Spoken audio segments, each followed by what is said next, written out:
Yo, what is going on, guys? Welcome to this training. What I want to do is something I've never done before, and I'm going to be doing a Q&A. So this week on Instagram, I put up a question box and had you guys submit the questions you wanted to get answered for a in-depth Q&A on YouTube. And this is something that I'll probably continue doing more of. And so if you guys have specific questions for me, go ahead and follow me on Instagram. That's at ZAKKCOLBURN. And every week or so, I'll be putting up a question box so you guys can submit your questions and I'll be answering them on these YouTube trainings. So without further ado, let's go ahead and just dive straight into the Q&A. The first question that I got is from at Z_Fritch.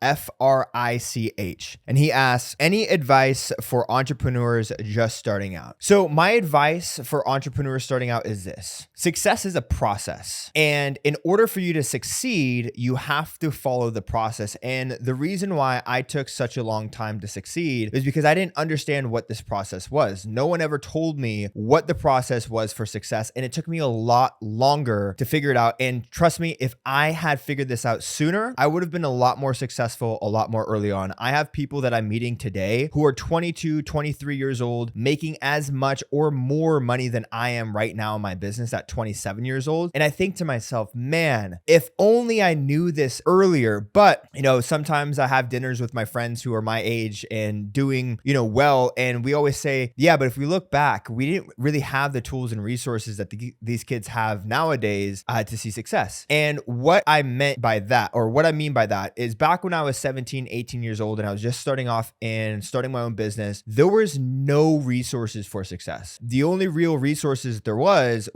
trying to copy what other people were doing on Instagram or on YouTube. I'd watch YouTube videos, try to see what they're doing, but there was nothing on the back end. And I had no idea how these people were actually making money, how these people were building their businesses, et cetera, et cetera. But now in 2024, there's so many programs out there that will teach you exactly what you need to do to succeed. So the process is this. First step is you need to decide what type of business you want to own or run or start. Let's say it's a fitness coaching business. You want to become a successful fitness coach and start a business and make 10K a month. That's the first step. The second step is you need to consume as much information as possible as you can for free, right? So there's YouTube videos, there's books, there's trainings. Try to get your hands on as much information as possible so you can get a better idea as to what owning a fitness coaching business can look like for you. For example, if you guys are here watching my YouTube channel, you should be consuming every single video that you can to get a good idea as to what starting a fitness coaching business looks like. The third step is to find a mentor to help you. There are people out there like myself who will literally teach you the step-by-step process you need in order for you to be successful. And the thing is, hiring a mentor will reduce the amount of time it takes for you to be successful because one, they're going to tell you exactly what you need to do to succeed, and they're going to tell you exactly what not to do to save you time. Now, lastly, the fourth step is to give it enough time for you to build the skill set to be successful. For myself, I didn't have a mentor. There was no YouTube videos on what I was looking to do. And so it was really just trial and error. But when I was 23, I hired my first mentor and I hit my first 10K month within my first 30 days of hiring that mentor. And the reason was because he told me to stop doing X, Y, and Z and start doing A, B, and C. Once I stopped doing X, Y, and Z and started doing A, B, and C, I was able to finally focus my time and energy on the right things that were actually going to make an impact on my business and on my life. And I rapidly grew. And then from there, he continued to work with me until I feel like I had a really good grip and understanding on what I needed to do to succeed. Now, I am about to enter into a brand new game myself. I'm 27 years old. I want to start investing into real estate. Real estate is a completely new game. I don't know anything about real estate. I've heard a lot about the opportunity. I feel like I'm ready, but I'm not ready to just go out there and do it on my own. And I'm smart enough now to know that it's much faster for me to work with someone to tell me exactly what to do and help me save the time on mistakes and do that enough times with a mentor until I fully understand what the process looks like. And so I have been consuming a ton of information on YouTube and on podcasts, learning as much as I can about real estate and the opportunity that it provides. I've ordered as many books that I could possibly fit on my Amazon shopping cart, and I am now now in the process of reading as all those books as possible. Next, I found a mentor that I'm going to hire, right? For me, it is much more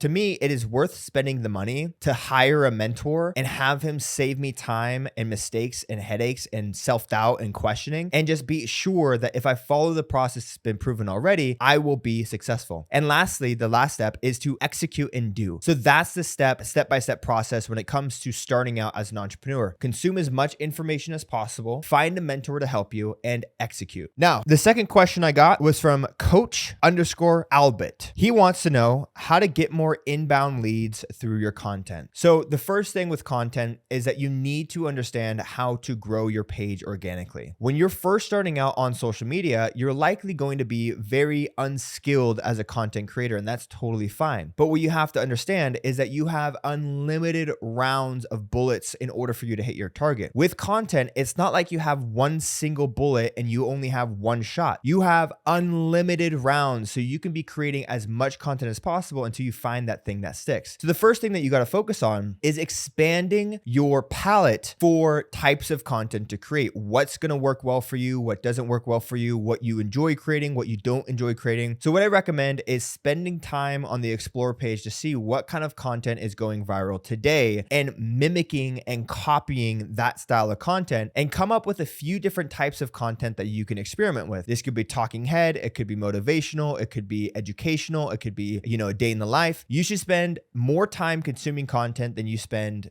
making content at first, to get exposure to the different types of content that are out there. Now, once you have a good feel for what type of content that you want to create, you should start looking at your insights on Instagram to see which content and posts are actually performing the best for your page. You will notice that if you experiment with a few different styles of content, one style of content will outperform the other. And typically what that means is either one, you're better at creating that style of content, or two, your audience is interested in that style of content. Once you have that content figured out, now you just double down and go all in on that style and become known for that style of content. Most people build their audiences based off of a branded style of content, right? And so if you can be known as a type of person with the type of content that you are really good at, your audience will start to grow organically. Now, the other caveat to this too is that content is ever evolving. And so one strategy isn't going to work forever. It is something that you're going to have to experiment with on a 3 to 6 month basis, because content is ever changing. So that means stay on your toes, always be experimenting with new different types of content, look at your insights to see what's performing and double down on what's performing. Now, once we get that figured out, your page will start to grow organically. If your page is not growing organically, I'm sorry to tell you, what that means is that your content sucks. What you will need to do to get better is either improve the quality of your content with the equipment that you're using, maybe get a new camera, maybe get a new phone, maybe get a new microphone, so that way your content can level up, and also just get better at experimenting with different ideas, different hooks, until your skill set matches the skill set of a content that's of a page that's worth growing. So that's the first step. If you want to get inbound leads, you need to get good at content. In order for you to get good at content, you have to experiment, you have to improve, you have to get good at creating content, essentially. And that takes time, it takes repetition, it takes iteration, etc., etc. Now, once you have a growing organic page, now you create calls to action where you talk about your offer consistently. So there's going to be on your stories and on your feed posts. The thing I don't like about inbound leads is because you're essentially at the mercy of God, right? With an inbound lead, you're essentially waiting for the leads to come to you, and there's no guarantee that the lead is going to come to you. One day you might have 5, the next week you might have 0. And so I always recommend offsetting that with a more consistent lead generation process like DM outreach, especially if you're growing 100 followers a week. Well, if you're growing 100 followers a week, you can make 3 to 4, 5 CTAs a week, get anywhere between 10 to 15 inbound leads a week. And you can also double down on doing outreach. If you're getting 100 followers a week, that's more than you can even DM per week. And so you can offset your lead generation by both making consistent CTAs on a growing page where you're talking about your offer and doing DM outreach to generate leads for your business as well. If you have a growing page, this is a really, really good spot to be. I typically recommend for people to start off by focusing on their content so they can have a growing page. Because like I mentioned, if you can gain 100 followers a week, that's 100 new leads that you can reach out to without having to do any any cold DMs, because I'll tell you right now in 2024, cold DMs works, but it is an uphill battle. It is much easier if you just get good at content, start increasing your following, reach out to the leads that are following you on Instagram, and make consistent CTAs. Now, again, with inbound leads, it's really just at the mercy of God.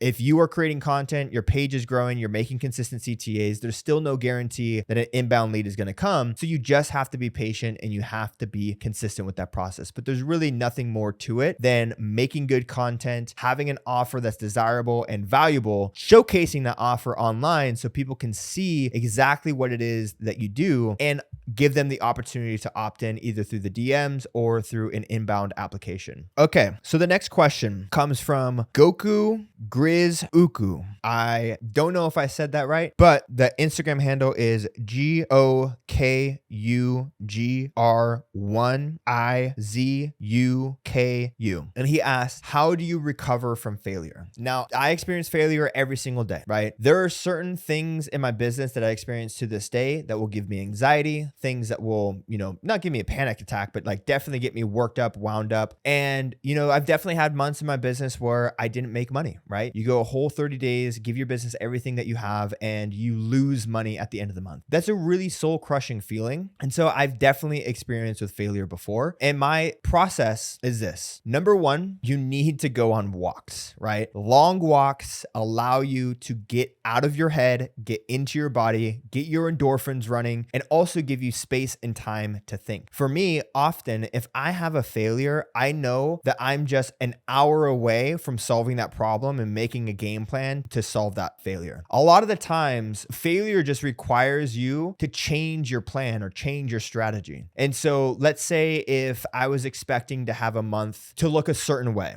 my plan was, okay, if I hit my month and it looks like this, then after that, I'm going to do this. But what if I don't execute and hit that goal that I have? All that requires me to do is readjust my plan and make a new game plan. The only way to truly fail long-term is if you quit, right? But if you don't quit, then you still have the ability to adjust your plan, make a new plan, and execute again. So for me, I'm always changing my plans, changing my strategies as reality plays out. I have a plan in my head of how I want things to go, but when things actually play out in real life, I have to adjust my plan to meet those new current conditions. And so to deal with failure, you need to do a couple things. Number one, go for long walks so that way you have time to think, strategize, and plan. Number two, self-soothe through journaling. I have a journal here and I write in it every single day. Sometimes they're just notes and goals. Sometimes it's actual essays or journals that I write to myself about staying in the game, staying in the fight, and being the person that I need to be in order for myself to keep going, or being the person that I need in order for myself to keep going, right? If you have someone who's very supportive, it's very easy to lean on that person for support and ask, hey, what do I do? And give me some advice in this situation. But as an entrepreneur, it's really tough and really lonely because a lot of people don't understand what it is that you're looking for, what it is that you need, and what it is that you're striving for. So oftentimes you don't have the support that you need in order for you to get through hard times. And so you need to be the person that you need in order for you to get through hard times. So some of the things that I would write to myself is like, Zakk, you're fine. Be patient, keep going, keep pushing. You have a plan, trust the plan, things like that, right? And so to answer your question, how to recover from failure, number one, go for long walks to allow yourself time and space to think. Re-strategize a plan so that way you can keep going, because the only way you can truly fail is if you quit. But if you have a hiccup in the road that requires you to change your plan, it doesn't mean that you failed. It just means that you're taking a different approach. And lastly, self-soothe through journaling so you can be the person that you need in order for you to keep going. All right, next question comes from Ryan Phipps. He asks, how do you build a thriving community? So this is a really great question because I feel like PTBI has a really, really fantastic community of online coaches, personal trainers, and, people who want to be successful in life. My strategy in online and building a community has been not really a true strategy, but more so just the way I like to operate things. And in doing so, a community has been built. The thing is, a community is built when you are no longer servicing your clients one-to-one, but they are also serving each other many to many, right? And so often what I try to do is not only meet my clients in person one-to-one, because that builds a ton of community loyalty, but also host events for my clients to meet each other. So when I was starting off as a fitness coach, I used to fly to my clients wherever they were in America, and I would meet them in person. I would sleep on their couch. I would spend the weekend with them. I would train with them, because my clients weren't just paying clients, but they were also friends of mine that became friends through the process of working together. So that was the first thing, is I flew to my clients, met them in person, and actually spent one-on-one time with them in real life. Now, once I started getting a bigger and bigger and bigger business, we started hosting live events. This would be something as small as a dinner party to something as big as a retreat. But the thing is, when your clients start to meet each other, then friendships start to build and form beyond just your relationship with that client. So when I was in San Diego and I started PTBI, I would host an event at least once a month, even if it was as small as, hey, we're getting together at the beach at this time, please show up, or show up if you want to. And I would have 10, 15 students show up. They wouldn't know each other. And by the end of that event, they were all friends with each other and they would all start training together. That is how a community is built, is not just one-to-one, but having your clients become friends and build relationships with each other. Now, when I look at PTBI, I see a lot of our students flying to each other, right? If we have a student in New York and a student in Virginia, I will often get updates that those students met up with each other in real life. And that to me is really, really cool. So to answer this question, how do you build a community? Number one, spend time in person with your clientele. And number two, introduce your clientele to each other so they can build a personal relationship amongst the other students or clients in your program. My next question comes from my good friend, Francis Rancis. He says, what was your lowest point in your business and how did you overcome it? So I will say with confidence that my lowest point in my business came in October 2023. So this was less than 4 months ago. In October 2023, we had a very slow month because at the beginning of the month, my Instagram was disabled and my Facebook ads got shut down. And so basically all of our lead generation halted to a screeching stop. We had 0 leads coming in through the business. So we had to get very creative. Again, we usually have about 10 to 12 to 16 calls a day. Then we dropped down to about 2 to 4 calls a day. So lead generation stopped. The next thing on top of that was that war in Israel broke out with Palestine and Israel. Now, I'm not saying that that caused anything to do with our business, but we did notice that there was a lot of fear, there was a lot of uncertainty, and people were not prioritizing starting an online coaching business during those 2 weeks. So 2 weeks into the month, we were essentially at $0 in revenue. We had about $30,000 in recurring revenue that we had expected to come in. But at the same time, we had 2 default loans go through, or I think 3 default loans go through, which meant that we were going to lose about $20,000 because of default loans, right? So we had 2 weeks into the month with almost $0 in revenue. I'm hosting my PTBI retreat and, the credit card bill that I'm looking at by the end of the month is around $60,000 to $100,000. And I had a choice. On October 16th, my Instagram came back, my Facebook ads came back, and I could turn my ad spend down to save money and let go of some of our team members to save money, or I could crank the ad spend and hope to God that we somehow make it through the month. And that was a very, very stressful time for me. Extremely stressful. I was losing sleep. My hair was turning gray. I was curled up in a fetal position on that bench and I was extremely stressed out. And yeah, it was just a very, very low point. How I got through it is I looked at the situation and thought, I am so thankful that this is happening to me because one day I'm going to be able to tell this story. If I want to be a business coach, if I want to be a leader in the space, I need to have scars on my back from battle wounds that I can then share to pass that knowledge down to someone else. And so I was just extremely thankful that it was happening to me so that I can help other people in the future. How we got through it is I decided that we are going to Hail Mary it. I'm going to keep the ad spend up. We're going to keep everyone on our team, and we're going to do everything that we can to collect as much cash as possible. And within the last 2 weeks of the month, we closed over $150,000 in new cash collected. And so we went from having $0 on the 16th to $150,000 by October 31st. And we made it out with room to spare. And in that moment, I realized and learned how I want to operate my business and what my priorities were when it came to scaling my business. That was my lowest point. It was extremely, extremely stressful. It got to the point to where I wasn't even going out to see my friends because I could not leave the house without feeling a pit of anxiety in my stomach. But we made it through. I've learned a lot. I'll never be in that position ever again. And I'm extremely thankful that I went through that season because it taught me that no matter how well you're doing in business, you are never in the clear. Anything can happen that can take you back to the very beginning and completely restart you from zero. And that's what I felt. I felt, man, I got a little bit cocky. I got a little bit arrogant. I started getting confident and I got humbled.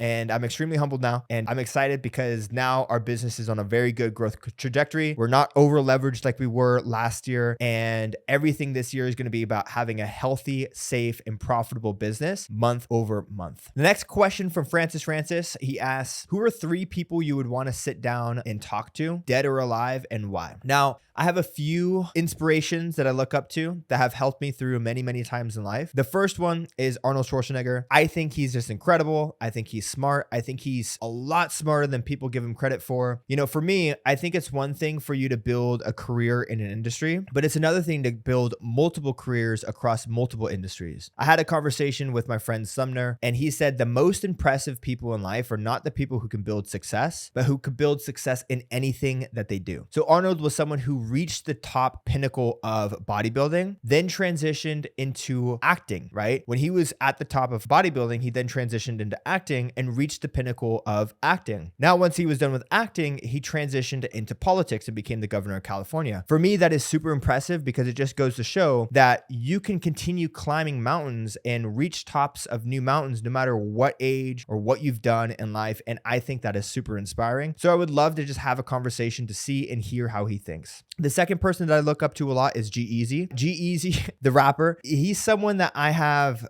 taken a lot of inspiration from. When I was in my darkest moments back in starting my business when I was 17, 18, 19 years old, his music really spoke to me and helped me through those moments because he would always rap about the times where he thought that he wasn't going to make it. And I think he's super stylish. I think he's got a cool vibe. And I would really just love to sit down, pick his brain, and also just thank him for everything that he's created because it helped me through some pretty tremendous times. And lastly, the last person I would want to sit down to is a YouTuber. His name is Joe Delaney. He is someone that I looked up to and modeled myself after when I was very young as well. I was around 17, 18, 19 years old watching YouTube videos, and he was, I believe, 24, 25, maybe 26. And I always aspired to be like him when I was his age. And now looking back, I think it was a really, really good person to role model myself after because my life is pretty much exactly how I imagined it to be based off of the life that he was living and the life that I was able to, align myself with. So those are the 3 people that I would choose to have dinner with. Next question comes from Coach Micah 26. He asks, what's your true final end goal in life? What destination drives you to success every single day? It has always been the same since day one. I've always wanted to be a father. I've always wanted to have a family, and I wanted to be able to make enough money to financially support my family and have extra cash left over to,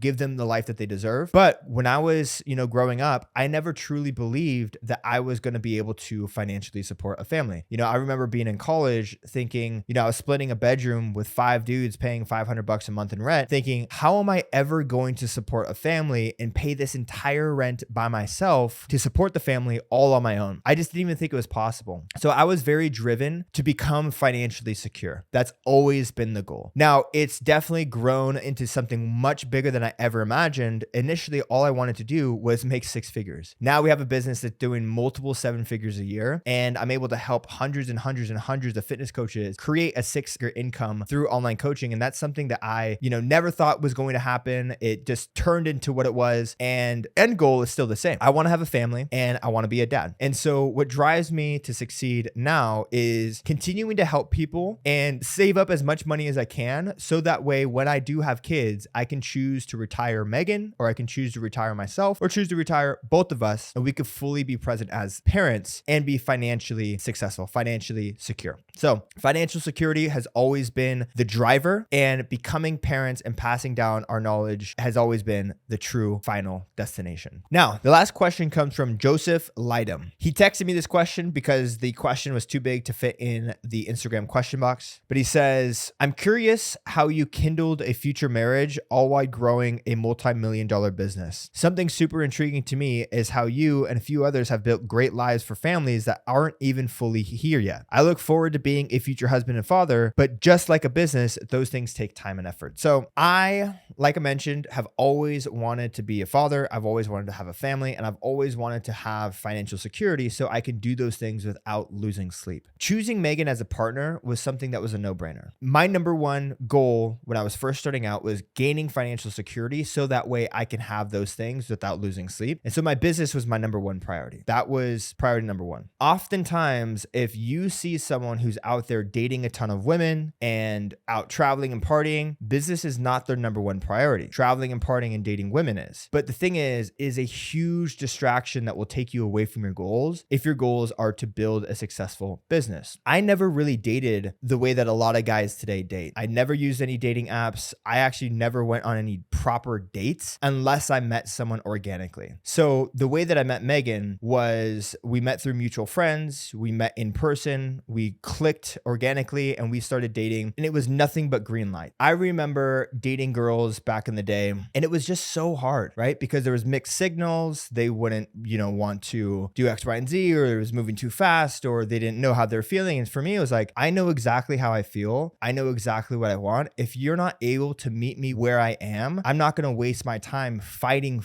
to win you over. That was never a priority for me. I never cared to chase something that I couldn't have or chase something that I didn't have. For me, if it was there and it works, great. I can focus on my business. I can have a partner that supports me in that vision, but I'm never going to go out of my way to fight for someone who's not on the same page as me, especially if I want something and they're not there yet. However, with Megan, literally green lights. Imagine if you're driving down a strip, 10 green lights, there was not a single red light. When we met, I asked her to be my girlfriend. She said yes. 3 months later, I asked her to move in. She said yes. We've been together ever since. There hasn't been a single fight. I mean, obviously there's like bickering and stuff, like every couple has that, but there hasn't been any foundational fight that's ever given us any sort of reason or doubt that this relationship won't work. She's given me space to be who I need to be successful. There's some days where I'm locked in my office Monday through Friday and I don't see her at all. We don't spend any time together. And she gives me that space to be able to focus on my business. And so I think I got lucky with Megan. I really do. Because I don't think, I've been with other women before, and I don't think that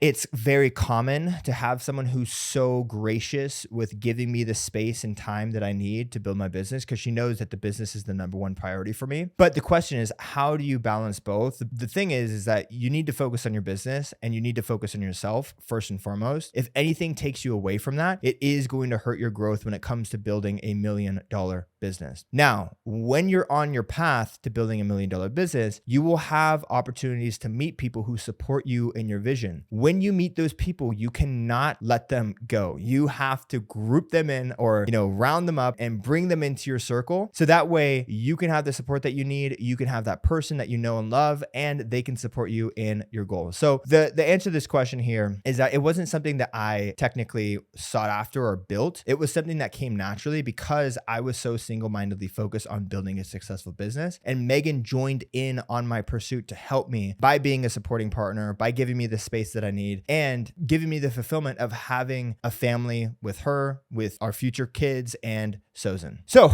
that's all the questions. I hope you guys found this training valuable. Like I mentioned, if you guys want to submit your questions, go ahead and follow me on Instagram. I'll be putting an Instagram chat box about once a week or maybe other week to get questions from you guys. But with that being said, peace.